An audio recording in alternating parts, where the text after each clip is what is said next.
So, when sculpting out this character, it had to have like a bony feel and sort of like this insectoid type of feel to it. So for this, I'm just going to down-res it because I had originally made this all as a base mesh in Maya, and I'm just going to delete the lower subdivision level or the higher subdivision levels, so that way I can kind of repurpose it for this demo. Yeah. So I'm just going to isolate this piece for the demo, and then I'm going to turn off smooth because I like a lot of the shape and the form that I have here, the silhouette. So I'm just going to divide it a couple times, and I'll retain that form without basically melting it down when you have smooth on. And I'm just going to switch over to the clay brush.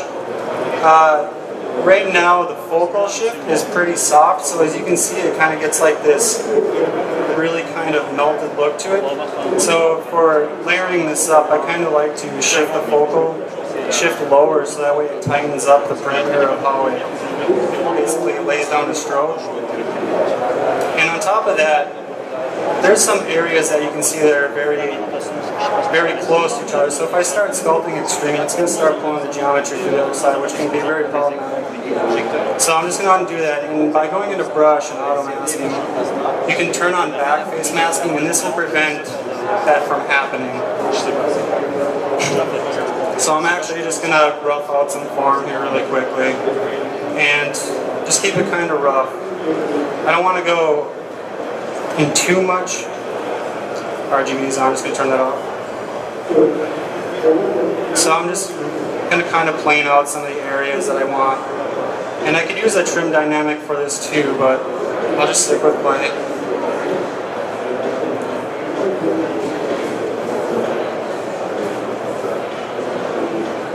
And one thing that's important is like always check your sculpt from all directions, because it's going to be readable in game, especially from pretty much all areas. So usually when I have all the form roughed out, I'll step up one more subdivision level. In this case, I'm going to use the damn standard brush, and this will help me out a little bit of contrast. I'm going to lower the intensity of it, so that way I'm going to apply like larger brush strokes. You can usually use this for detail, but in this case, I'm going to start kind of pinching out forms.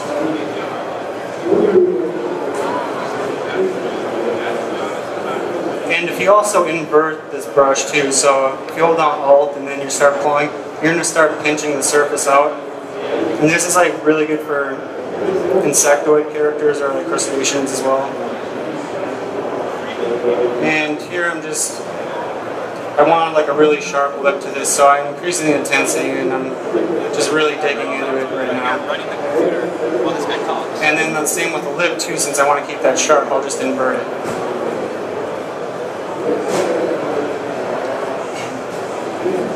So I'm just going to do one more quick pass to kind of add a little bit of rough detail to it.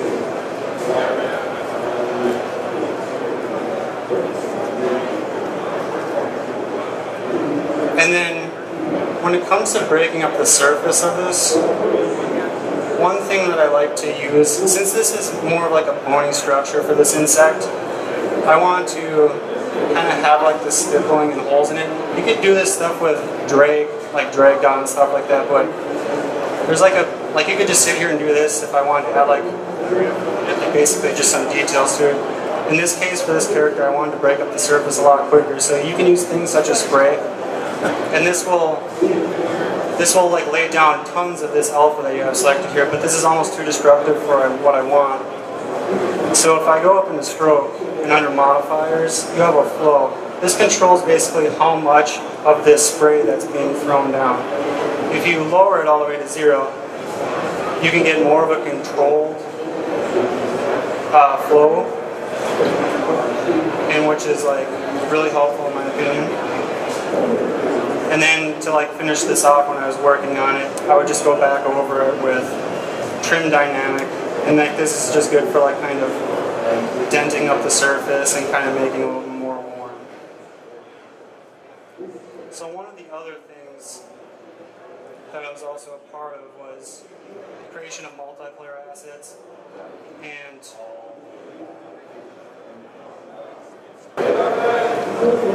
And so this is just one of the objects, and it's just a generic gauntlet for the multiplayer. I'm just going to fill this one more time because the subtools are coming with different colors. I wanted to say one thing quick about Dustin's bug. He really nailed how we approached that, because if you notice, a lot of characters had that. That was like a running theme throughout the game, whether it's the physical fury, you know, some of the hecka grunts and stuff like that. Not only the textural quality, but the actual physical diffuse, the color of the character. Dustin kind of really found that, and the rest of the team really riffed off of that, so that was really, really helpful. I don't think it was something that was the easiest thing to do, and it was really, really important for us. So a lot of the armor and weapons that are in this game were usually created just by traditional modeling in like a 3D program, and then a lot of the detailing would come through using ZBrush. So I'm just going to go up to 1,000,000 polygons on this one, and one way I like to lay down details by using Morph Targets. So like I'll just store a Morph Target, and what that's doing is it's just storing the original object, but I'm just going to use an alpha here that I just brought in myself, and turn on symmetry, and I'm going to use I'm going to want to use a different brush because each brush has its own properties, and sometimes you'll get this issue of it not laying out, so I'm going to switch over to a standard brush and turn off these and load my alpha back up. So when I drag this down now, you can see the detail coming through. I'm actually going to increase the intensity of this because I want it to be more apparent. And this is not a problem. I'm going to hit this really aggressive with alphas because I'll be able to pull this detail back in a bit. And all I have to do is switch over. So now I'm back at this original state, but underlying here when I switched over, it's still storing that detailed mesh. So I can switch over to a morph brush and choose my intensity of my brush and start kind of pulling in the detail how I want, but you can start pulling it through. And then the thing is like, I'll do this meticulously until I get something that I want. And then all I have to do is hit delete morph target, and then that commits to this shape. So then I can go in again with a new layer and just like go really aggressive with like either hitting the metal, like with what I did with like the Dan standard brush, and then just switch over and then come back in with a morph brush, and then just kind of pull in areas where I want that pitted metal.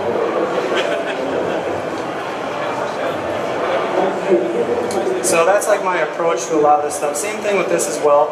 This is like nothing complicated by any means. It's just using the standard brush, and I used I believe a drag rack for this, and I just used the Alpha 58. So let me see here. Shift down. And I'm just using this mesh as an example. I'm going to divide back up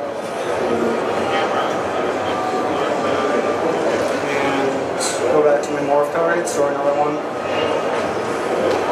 and just dragging this out inverse at different sizes and just doing a lot of layering.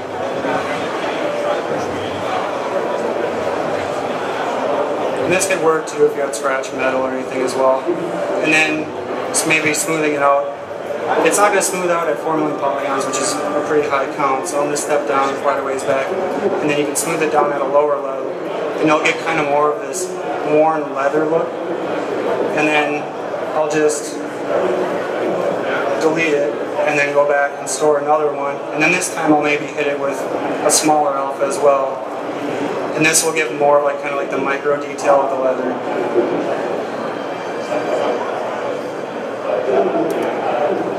So that's just kind of like the approach and just like some quick techniques that I use. It's going to be switched over to Sam here, and he's going to discuss more about his Fury Monster as well as some of the ZBrush options.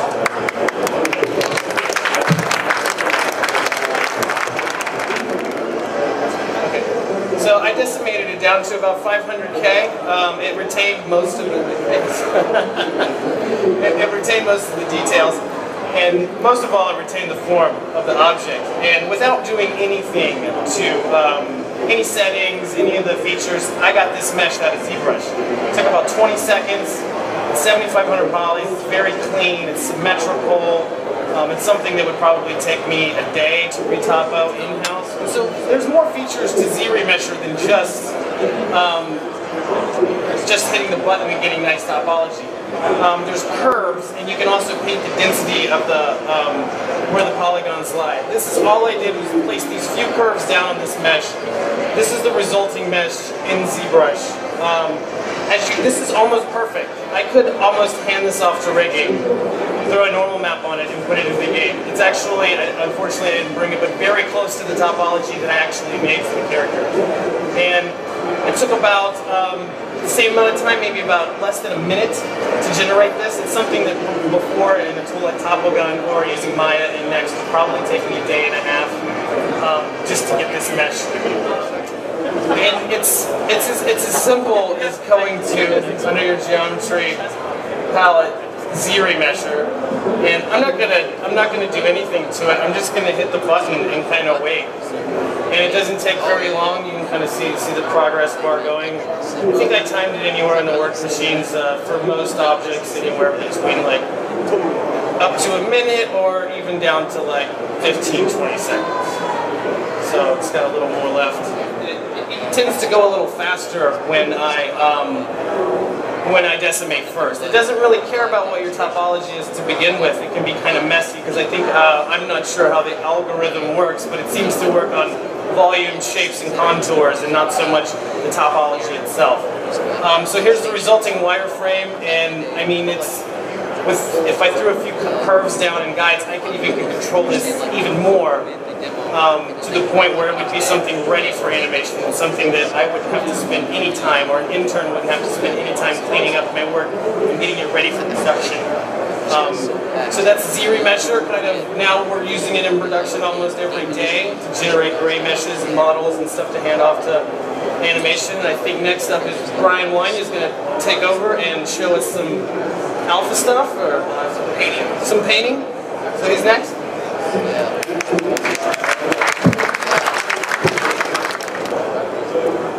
Show you guys a little bit about how we start texturing. And one awesome thing for us as far as texturing goes is just like how building a complicated character like this, if we had a poly model, this would not be the most ideal situation. So how can we paint this and still have a fun creative time? And for us, we really enjoy poly painting. So I'm just going to kind of grab, we've got the standard brush here. I'm going to start with freehand, no alpha, turn Z add and Z sub off, and just RGB, so I'm literally just going to be affecting the color. And I'm going to throw down a base color here.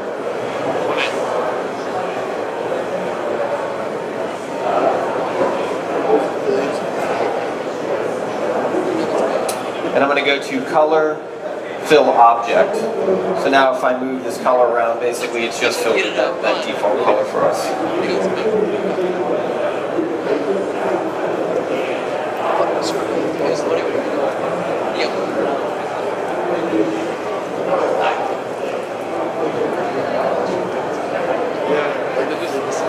And I'm just starting to block out some of these color, a little bit lighter areas underneath.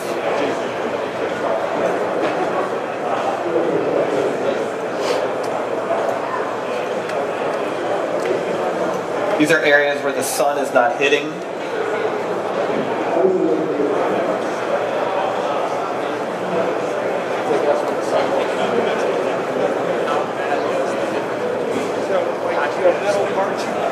We kind of have this natural gradient.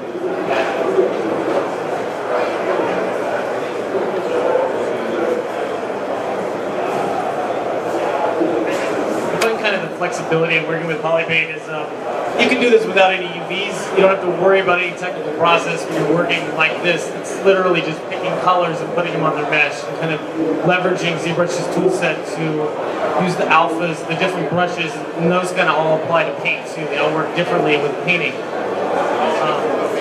I tend to stick with the standard brush. Is there any brush, Brian, you use besides the standard? Or It's really the standard brush when I'm kind of blocking out these colors. But I'll show you in a second how I'll start to kind of like layer this color up. I do this technique where it's kind of almost like a clown vomited on it at first, where it's like really stark colors. Where I've got red, where areas there's going to be like a lot of blood flow and stuff like that.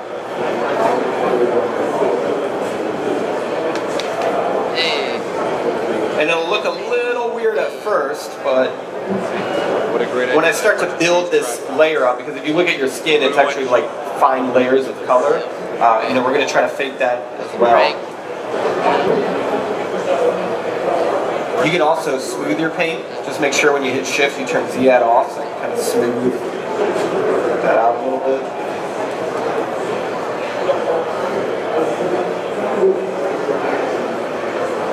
Kind of blocking out like where facial hair would be, or this character.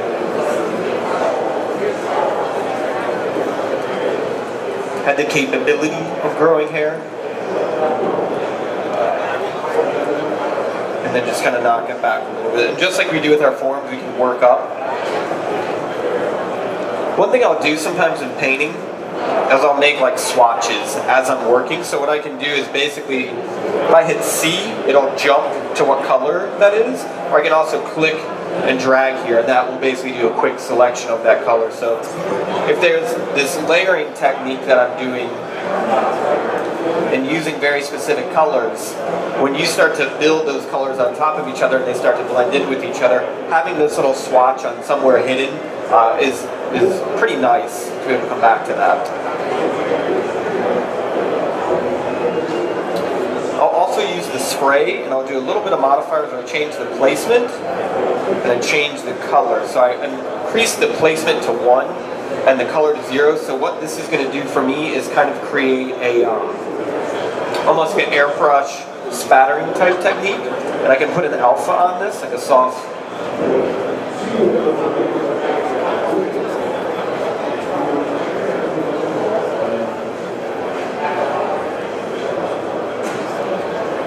And kind of break up the surface of the character a little bit here, and just continue adding another layer to this character.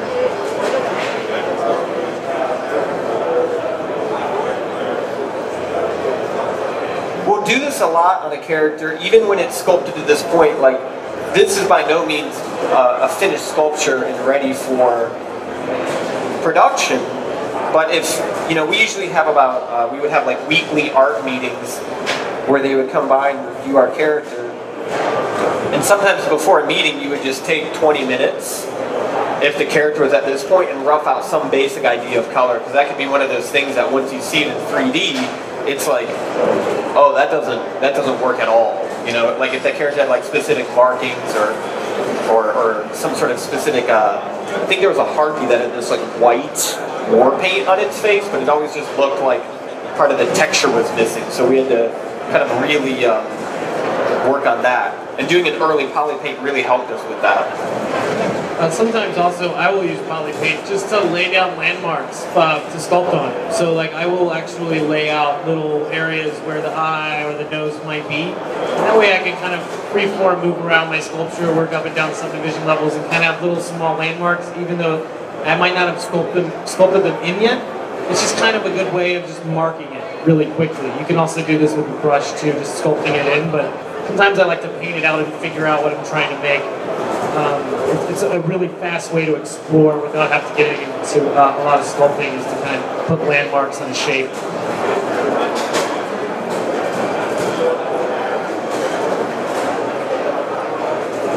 One thing that we try to do is we make sure that our characters read material-wise, even before we put texture on them.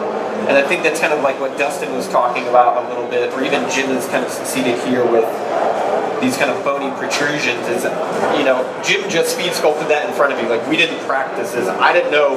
I thought we were going to do a horn in the middle of the head, and then he did horns on the back of the head. But like, I knew those were horns just based on the sculptural material of that. Especially in games, I don't think you should ever be like, oh, well, when we get to texturing, we'll explain what that is.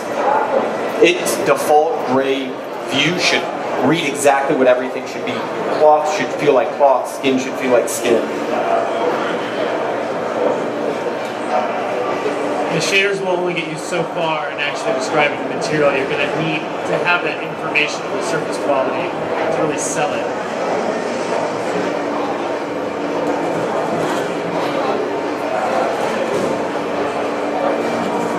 And I'm going to continue layering up a little bit on the face. While Bryan continues to kind of work on this guy and color him in, I'm going to just kind of explain, like, this is kind of how we use ZBrush in our pipeline, from modeling up into texturing. And over the years, it's gone from a point where it was just something that we would model in to now it takes up, it's been taking up more and more of our pipeline every year. And I'm pretty sure at the going rate, it might be the only piece of software that we use one day. But after we get to the point where we do have the sculpt and we kind of colored it in, that's when we kind of go to the game side and then the tool side, which I'll kind of explain a little bit today, but it's not going to be something that I'm going to go too into detail with. So once we have this high resolution mesh, we will generate our topology. Now with ZRemesher, we have a very strong tool to do that, and that's so it can be real time, running a game, something that can have a rig on it, because we can't really rig these 5 million polygon models. We have to generate a lower resolution mesh and project all these details onto it. So we use a program called XNormal to actually extract the normal data to acquire a normal map. We also extract the color map out of that. And basically the ZBrush will allow us to export a file with really almost all the information we need to get it into the game. And now we can even have like a low resolution mesh. So really it is kind of evolved into this package where it's almost the only thing that we need in production. From the initial stage to the block out. I used to do Maya for all of my base meshes, but now with Dynamesh and stuff, the techniques that Jim showed you, it's kind of evolved into a way where, I mean, there's very few steps where I don't even just, some characters I don't even open up Maya for anymore. Just to export it in to get it into the game. Yeah, especially with the new ZRemesh, or if you have a character that's like really simple where there's not a lot of bones in the face and you basically, your game mesh's job is to just hold the silhouette of a character, where in one sense edge flow is not as important there. Yeah, you just like ZRemesher it and it's done. So what I did here, just while Sam was talking, is I grabbed a sphere and I appended it, and I filled that object with toy plastic and like a base color for the eye.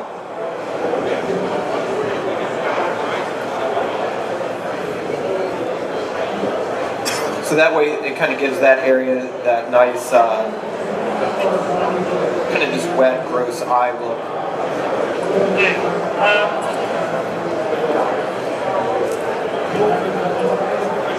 And you can use alphas, like you could use drag dot.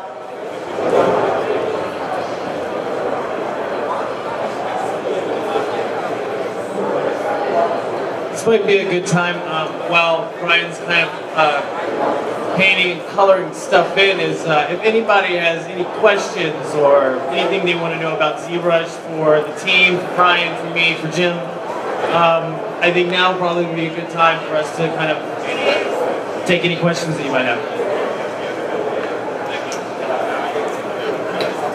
I think Louis is going to take over the question.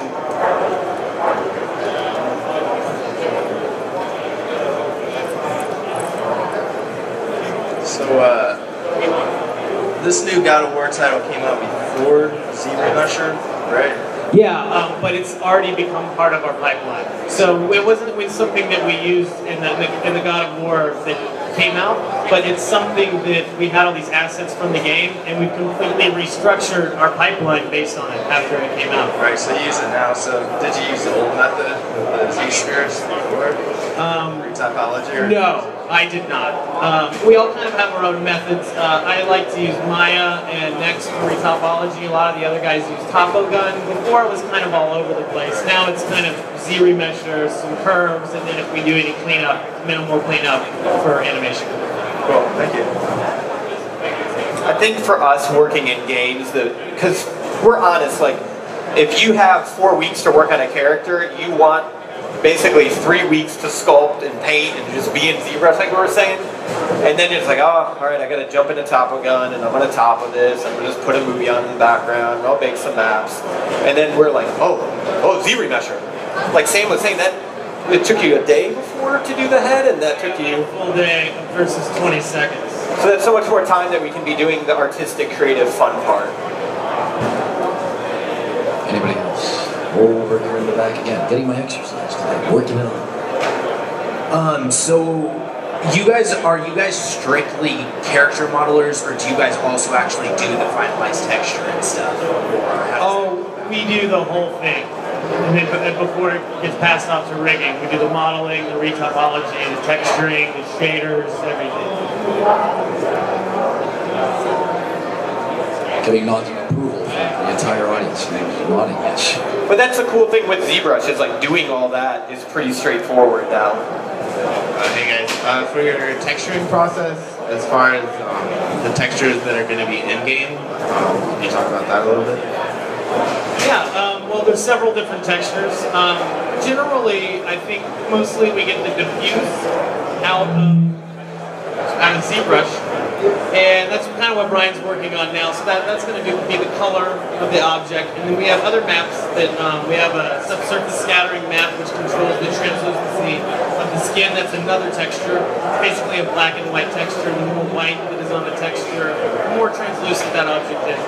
We have the Specular Map, which that map will dictate how much light is being bounced off the surface. So if it's a really shiny object, more light is going to come back off of that object.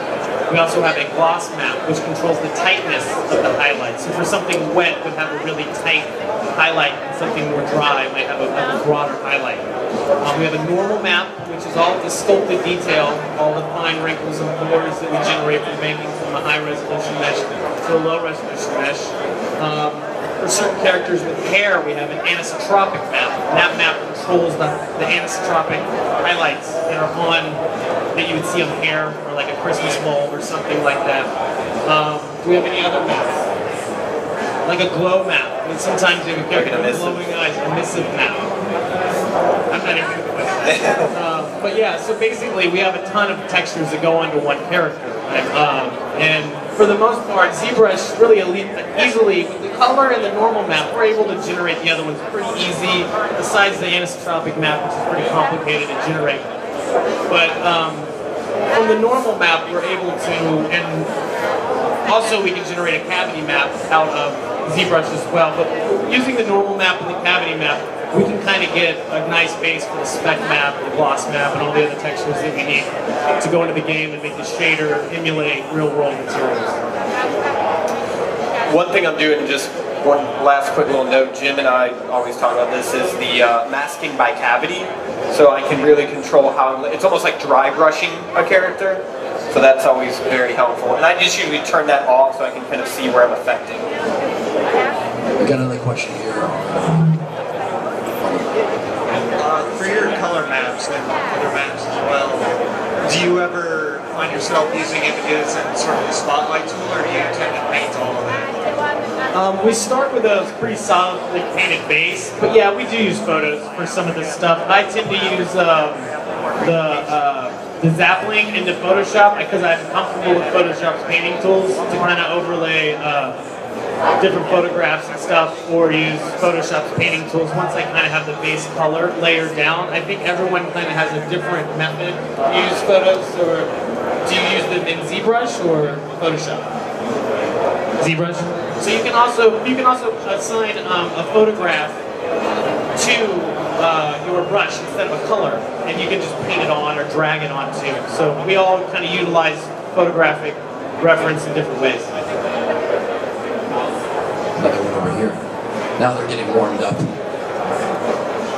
So for Kratos, since he's the main character, do you guys do a hand retopo, or are you guys going to do the ZRemesh? For Kratos, it'll probably be hand retopo. That character, it's funny, when you see him in game, you know, I mean, we try to make all our characters look really good, but he has to shine in cinematics, and most everything in our game is in-game. There's not a lot of pre-rendered stuff, if any, besides maybe more of the stylized stuff that you see, like the inky flashback scenes and stuff. So for Kratos, that's a character that literally took about 9 to 10 months to make. And so everything on him was handcrafted. I mean, even down to the bore level. Our lead made him, and I think he spent the whole project. He's pretty detailed. It's kind of, I've noticed all the games I've worked on, the main characters, like everything they've critiqued. Yeah. Like I learned in Uncharted 3 how men's buttons are on one side and women's buttons on another. I never knew that, and one of the character artists did that because Drake, he put a woman's shirt on him. And I was like, he's like, did you know that? I was like, I have no idea. And I instantly checked to see if I was wearing a woman's shirt. You just mirror it. Anybody else? For this poly painting process, can you hold on to it if you haven't UV'd yet? Or oh yeah. I never UV. No, yeah. Basically, you can export that, and it'll be exported on your badge. And with a program like XNormal, when you import the model, it'll retain all of the color information.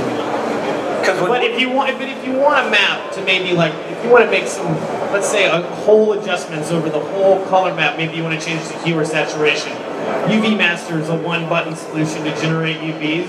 You can bake that poly paint down to a texture of a large resolution, take it into Photoshop, do any type of global changes that you would like to do, and then import that back in if you want to do it on more of a large scale. So I mean, UVs are kind of something at this stage that we don't even think about. Never UV alone.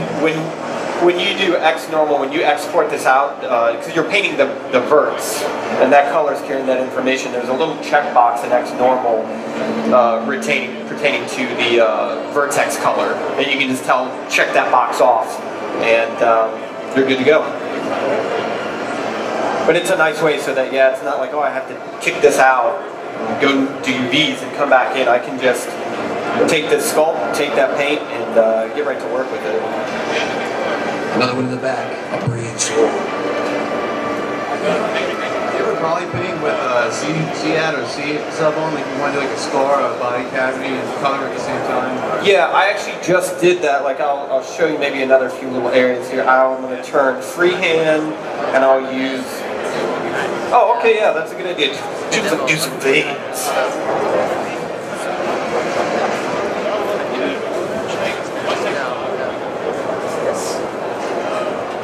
So yeah, like veins, and I did it up on top. You'll see these little ones have a little bit more volume to them.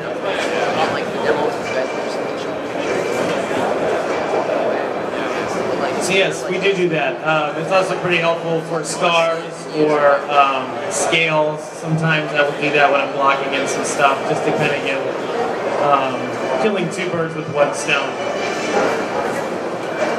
And then you can kind of come back with Z-Add and RGB Smooth on as well. And kind of like knock back a few areas, so it definitely looks like it's coming up and then diving back in. But yeah, we use a lot of mask by cavity, and then Z-Add and Z-Sub as well. Okay. Got space for a few more? You guys use layers for like painting and modeling? I use sculpture layers all the time. I don't know about anyone else. No layers? I don't really use it for painting, no. I kind of just paint it. I think it's winding down, safe to say. Okay, so this is the part we all are going to jump in on an interactive thing. I want you to put your hands together in a warm applause and say thank you. Thanks so much, guys.